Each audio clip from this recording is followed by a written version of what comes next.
Ahoj a vítam ťa pri dnešnom podcaste Sila myslenia. Moje meno je Ivan Pitoniak, tvoj mindset a business coach. Dnes sa budeme venovať veľmi dôležitej téme. Obklopuj sa podporujúcimi ľuďmi.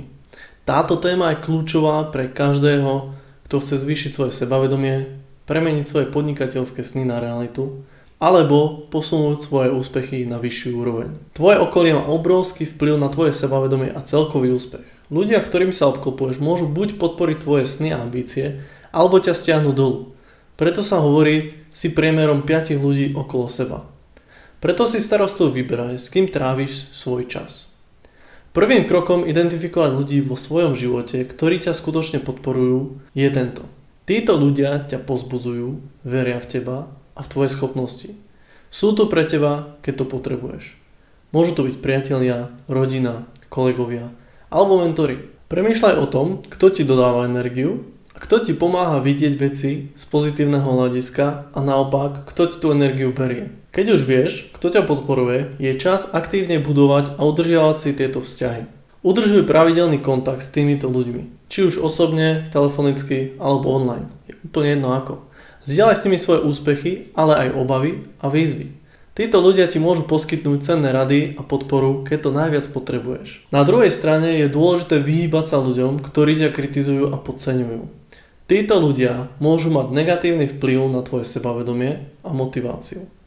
Možno budeš musieť obmedziť niekedy čas, ktorý s nimi tráviš, alebo dokonca úplne prerušiť kontakt. Je dôležité chrániť svoju psychickú pohodu a venovať energiu tým, ktorí ťa zase podporujú. Možno si vráš, ako ich rozoznať. Toxickí ľudia sú tí, ktorí ťa neustále kritizujú, pochybujú o tvojich schopnostiach a snažia sa ťa odradiť od tvojich cieľov. Môžu byť manipulatívni, závislí alebo negatívni. Ak sa po stretnutí s niekým z týchto cítiš vyčerpaný alebo demotivovaný, je to jasný signál, že tento človek môže byť toxický. Čo ti môžem poradiť? Uč sa od pozitívnych vzorov. Okrem toho, že sa obklopuješ ľuďmi, ktorí ťa podporujú, je tiež užitočné mať aj pozitívne vzory. Títo ľudia môžu byť inšpiráciou, ukázať ti, čo je možné dosiahnuť.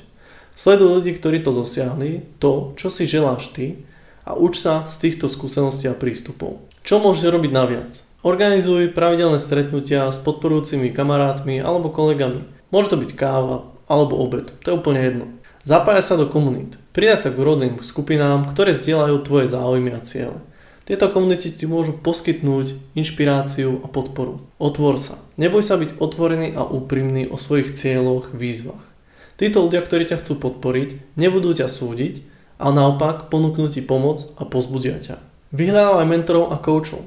Nájdi si mentorov a koučov, ktorí už dosiahli úspech v tej oblasti, ktorá ťa zaujíma.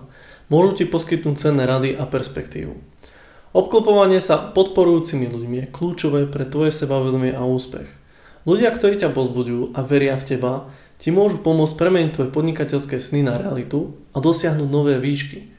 Na druhej strane, vyhýbanie sa toxickým ľuďom a chránenie svojej psychickej pohody ti umožní sústrediť sa na to, čo je pre teba naozaj dôležité. Ďakujem ti, že si našiel čas vypočuť a zároveň pozrieť tento podcast. Tvoj feedback je pre mňa veľmi cenný a pomôže mi podcast naďalej zlepšovať. Ak máš akékoľvek otázky alebo potrebuješ nejakú podporu ďalšiu, neváhaj mi napísať. Spoločne dosiahneme tvoje ciele. Teším sa na teba pri ďalšom dieli, maj sa krásne a nezabudni veriť sám sebe.